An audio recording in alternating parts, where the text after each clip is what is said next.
Behind every bit of mom wisdom is a story of a real mom and real kids just trying to love each other well. Whether you're cozied up on the couch with a mug of coffee or out for a walk, you're welcome to join us as we share stories and laugh, learn, and grow together. It's the iMOM podcast. Welcome to this week's episode of the iMOM podcast. I'm Abby with Chloe and Megan, and joining us today is Mary Jo Wyse. Mary Jo is a mom of 2 teenagers and one of our writers at iMOM, and she was tasked with a major research project about AI, its impact on kids, on education, and on parenting. So we're happy to have her here today so we can learn from everything that she has learned over the past 7 months. Mary Jo, we're so glad you're here. Hi. Hi, it's so good to be here. So this is going to be a 3-part episode because once you start talking about AI, there are just so many aspects to cover. So in the next episode, we will talk to Mary Jo about navigating AI with our kids. In the following one, it'll be about schools and education. But for today, we kind of just want to get like a general idea of what AI is, a basic understanding. And also caveat, Mary Jo is very clear about this. She's like, it is changing so fast. So what we talk about today might be different in a month, in a week. Everything is changing. So we really just want to give you the foundations to understand AI in the ways that a mom needs to in order to guide her kids. So Mary Jo, our first question is, what is the difference between generative AI and other kinds of AI? Because we've been using AI for a long time, right? Right. Regular AI has been in our lives for a long time. It's in our cars, it's in our navigation systems, it's in games that you might be doing online like solitaire or chess, something you play against a computer. It's in Alexa and Siri and that sort of thing. So we're kind of used to talking to a machine. But generative AI has just come out in the last few years and it's changing everything. Generative AI is a new way of manipulating human language so that it creates like this interaction. It sounds like you're just talking to another person. So it will communicate through voice or text with you, and it'll create new content that pretty much hasn't been seen before. So what are some of the most common forms of generative AI, the ones that a lot of people might be familiar with already? So we're seeing generative AI in our apps now in our phone. If you want to download a new chatbot and play around with it, we've got ChatGPT. There's Claude, Perplexity, Gemini. And all of these can answer your questions. They can create poetry. They can give you a new recipe that you want to try. They can write a birthday message to your nephew. And so you can have fun just figuring out what it is that you want to create with your chatbot. Chloe and Megan, do you guys use any platform in particular? I use it every single day. And I don't know if that's due to my job or whatever it might be, but I've used it for work to help me write things. I've used it to look up things as opposed to using Google. To me, I feel like it's just a much quicker, comprehensive, short search. So I've used it for that. I really hope my dad's not listening right now, but I used it to help write his Father's Day card. And granted, I did edit it. I didn't use it verbatim. I just used it as kind of a guide and an outline because I'm not the best writer. And then I added in my own personal stories, but I'm a busy mom and I wanted to write him a really great Father's Day note. And like I said, it would have taken me so much longer because I'm not a great writer. So I use it all the time. I love it. Yeah, I love that. Same. Yes. Similarly to Megan, I also use AI. I like ChatGPT. I don't know. It's the first one I started using. It's the one I got most used to. But, and outside of, helping with everyday tasks, this might be because of the field we work in, but in digital marketing, AI is integrated with a lot of the platforms that we use for work. So I'm already getting to experience the benefits in my day-to-day job. Mm-hmm. Yeah. I kind of gravitate toward Gemini when it comes to just generating ideas and things like that. I know that on our content team, Mary Jo and I and Lisa will share ideas for how we use it to, we'll give it a keyword and say, what are some articles that we could write around this keyword? But then at home, I sold my treadmill and my 12-year-old son was like, Mom, I can write the posting for you. And I was like, okay. And he used AI to write the posting for Facebook Marketplace. Genius. He also asked if he could use ChatGPT to write his application for National Junior Honor Society. And I was like, maybe use it for the part about integrity and honesty. That would be fun, right? Yeah, I put a big hard no on that one. But so I think we're all using different platforms in our personal lives, in our work lives. Mary Jo, do you use any at home? Well, for fun, I do a little selling on eBay, and it's so easy to just use the AI that's integrated into eBay to kind of generate the description. Because all you have to do is put down the different descriptors for the item you're selling, and AI does the work. And I think it's just a really cool tool that is starting to pop up in all aspects of our lives. And not using it, I think, would just kind of be silly at this point, because it makes life easier. Yeah. And I have to plug for Gemini. I don't think I mentioned this, but I definitely love Gemini. I don't know why. Maybe to your point, Chloe, it's just kind of the one I started using first. And I do feel like ChatGPT might be a little bit more conversational, but I don't know. I like the formatting of Gemini or something like that. Megan, I did create a Gemini account on Monday because you kind of convinced me. So I'll let you know. Yeah. Well, I feel like Gemini and ChatGPT are the two big ones. Mary Jo, which one do you use the most?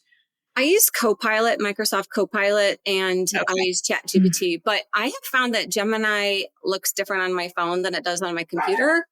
And I'm kind of distracted by the interface on my phone for Gemini with all the two different characters. Gotcha. So I don't like all the busyness, and I just want to get to my question or whatever it is I need. So I just kind of default to ChatGPT or Copilot. Well, and I don't know if this is still the case, but there was a period where ChatGPT wasn't totally up to date to 2024 and Gemini is up to date. Chloe, do you know if they've updated that now? But I remember typing in something in ChatGPT and it was like, this is past 2017 and we do not have up to date information. Whereas Gemini, when I first started using it, was very up to date. Mary Jo, have you read anything about that? Yeah, Gemini can pull from the internet because it's part of Google. But ChatGPT, their latest update is through 2023. So they're not current, and unless you're on Copilot, they're not going to pull from the internet. Gotcha. So Mary Jo, what kinds of generative AI are kids using the most today? Because I have a feeling that it would be very different for a little kid, like a 5-year-old versus a 13-year-old. Yeah, I think for the little kids, they're mostly using it with their parents or with their teachers, and they're using them more for educational purposes. Reading assistance, math, even sounding out letters or sounding out words and sounds. So as you get older and kids gain more independence, that's when they're going to start getting on it themselves, playing around with different platforms, finding fun ways to use it, generating images, especially in the middle school years. I'm hearing that kids are having fun just putting in a prompt and getting a picture to come up and having some creativity, some fun with that. Mary Jo, it sounds like there's lots of opportunities for fun, but maybe some opportunities to get in trouble. How are these platforms regulated? Some of them are like Character AI says you have to be 13 to get an account. It's not regulated, really. I mean, anyone could probably lie about that. But I think that as parents, we have to have that oversight to start off with our kids, introducing them to the different platforms that you want them to use, just kind of talking about our values and kind of going through them with our kids so that they don't go down the wrong road accidentally. So I think for moms who are not using AI for work, it's really new. I mean, I know a lot of my friends probably haven't used any of the things that we've mentioned so far. So let's kind of cover some of the basics. Are most of them web-based, or are there some that are apps, or do you have to pay subscriptions for them? Or are they free? Yeah, there are so many free apps, chatbot apps that you can just download and have their basic plan. OpenAI is the company that has developed ChatGPT, and you can go in and you can download it on your phone or on your computer, and you can have access to that.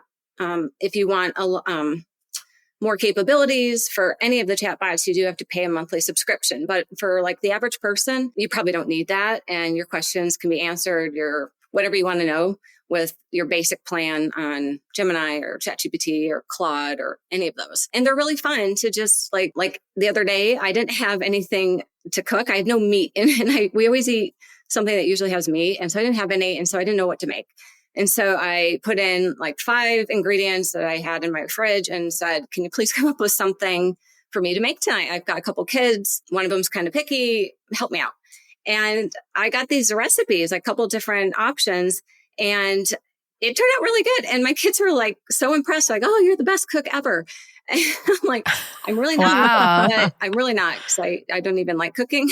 But ChatGPT helped me with that. So Megan, I feel like you were already doing that, like taking nuggets and putting them in a baking dish and figuring out. In my brain, though, I'm everything. sure it would come out much better if I had ChatGPT to put it in. My husband says I like have a knack of like making something out of nothing, but he might just be blowing smoke. I don't know. He just wants to eat. Yeah, he's like, I don't care. Just so hungry. Keep going, woman. I love that. Mary Jo, can you break down the difference between like a regular Google search and then using AI for search? yeah. So when you have a question or you want to find some information, it's really easy to put something into Google and you get a whole list of different responses.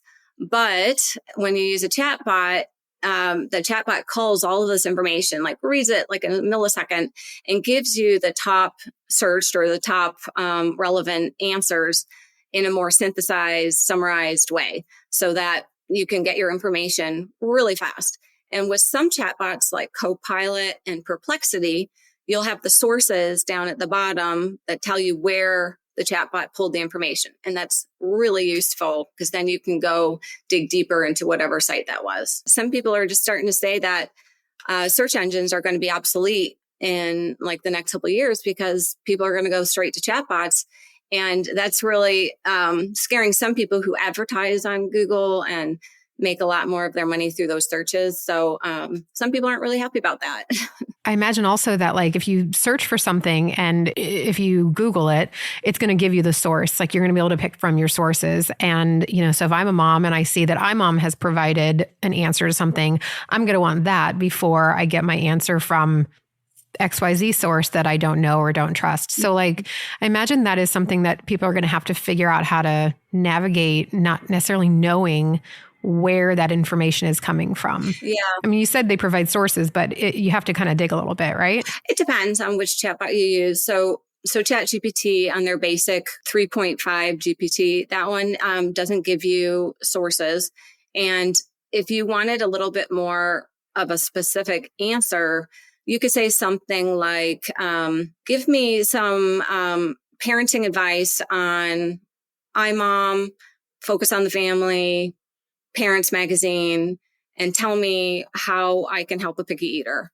And that more tailored prompt could give you a better answer on sources that you trust more. Gotcha. Okay. Interesting. So what have you seen with imitators or scammers? I, the other day, came across was an article somewhere and a mom got it was AI generated, but it sounded like her daughter, and it was her daughter calling her, telling her she like needed money, but she didn't have her money. She saw that. Yeah, she was somewhere and she didn't have money and they couldn't load it into her account or something. So it was her daughter telling her to like call this number and put money in her like camp account or something like that.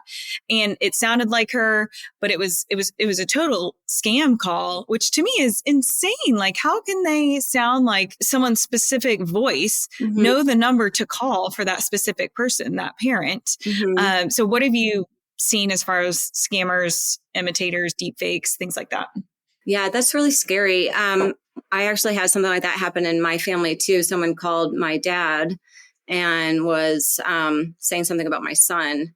And I didn't know how they got all this information. Luckily, my dad realized it because they said my son's name wrong, and he figured that out. So like little things that you might pick up that might be wrong, if the name isn't pronounced right, or if just something sounds off, or this is very unusual, those should be like, warning red flags for you. But deepfakes are these new scary it's the new scary side of AI because they're so realistic. Deepfakes it's AI generated material that is through audio, an image, or a video, and it's purposely manipulated to deceive someone.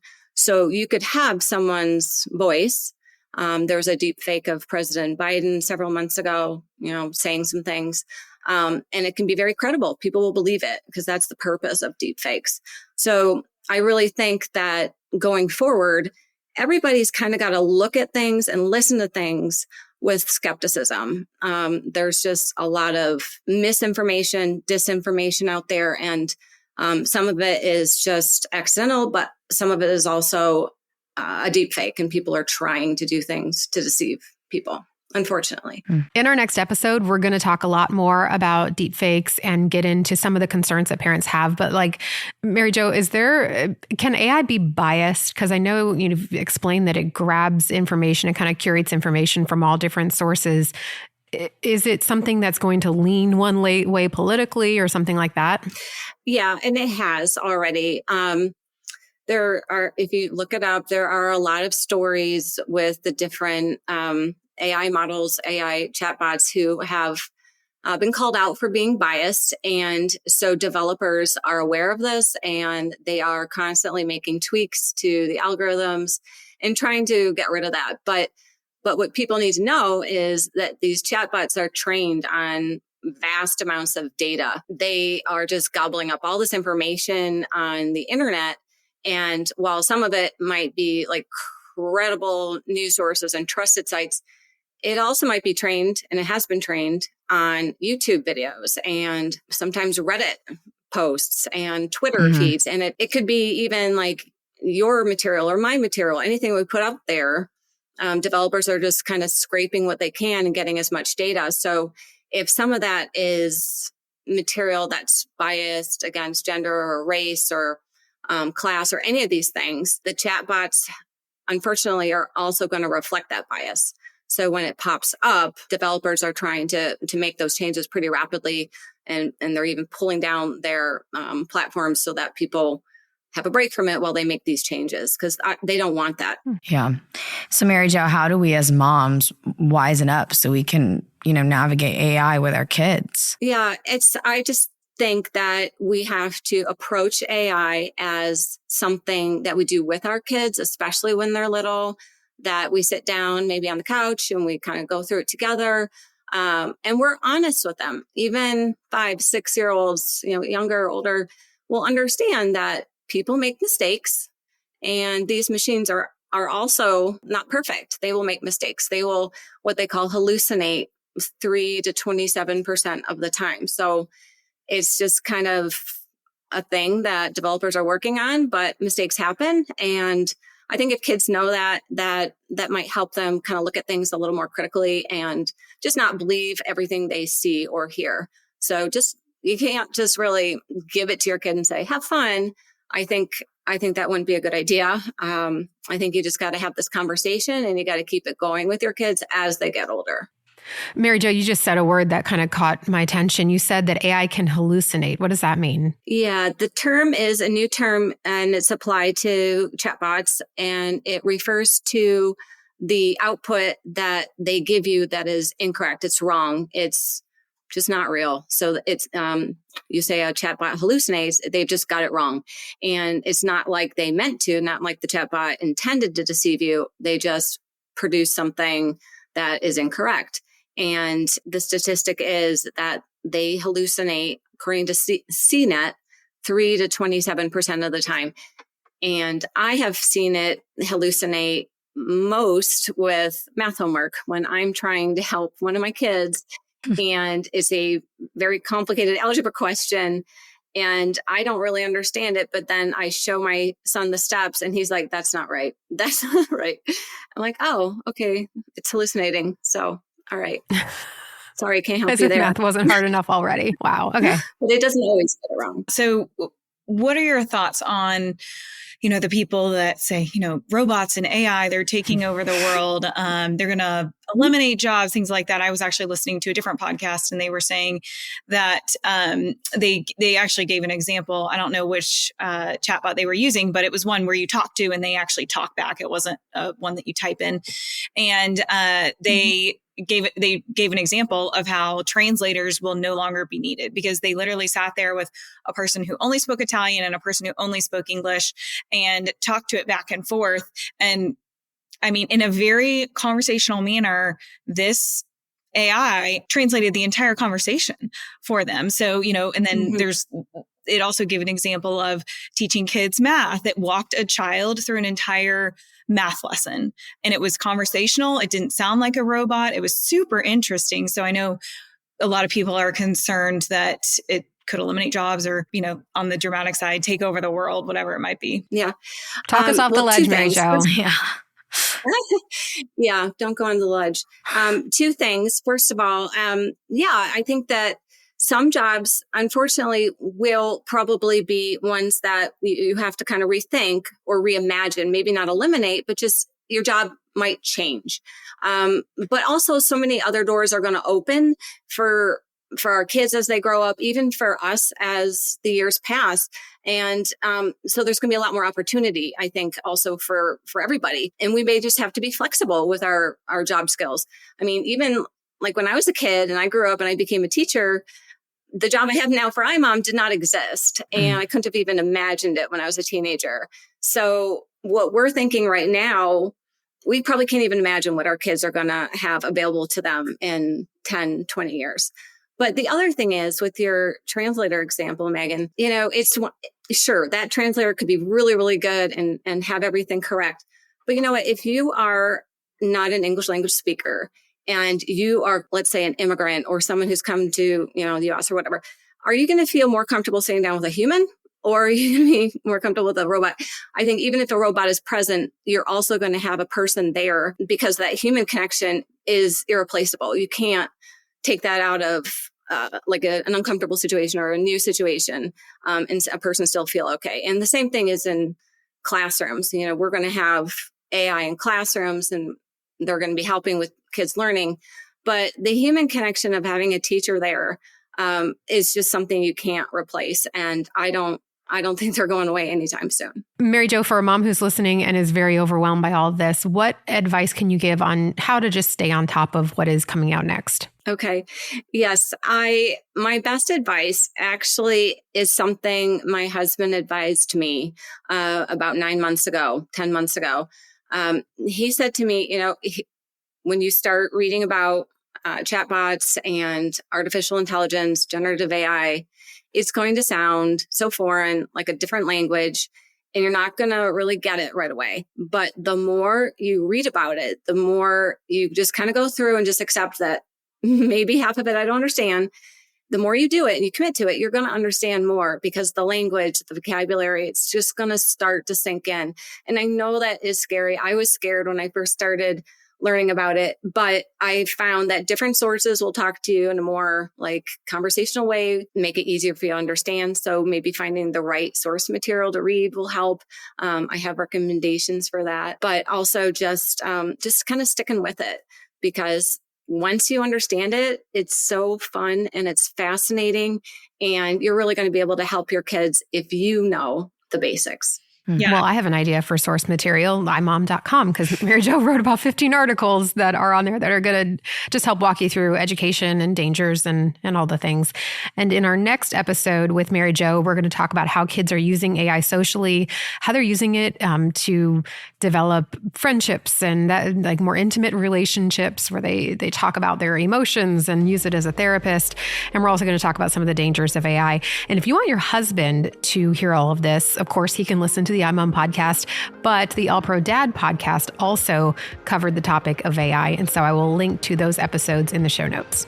And thanks for listening. Thanks for listening to the iMOM podcast. iMOM is the motherhood program of the nonprofit organization Family First. Along with our fatherhood program, All Pro Dad, we exist to help you love your family well. Subscribe to our daily email, the iMOM Minute, by going to imom.com/subscribe and get tons of great ideas, insight, and inspiration. The iMOM podcast is hosted by me, Abby Watts, along with Susan Merrill, Megan Tigner, and Chloe Blumenthal.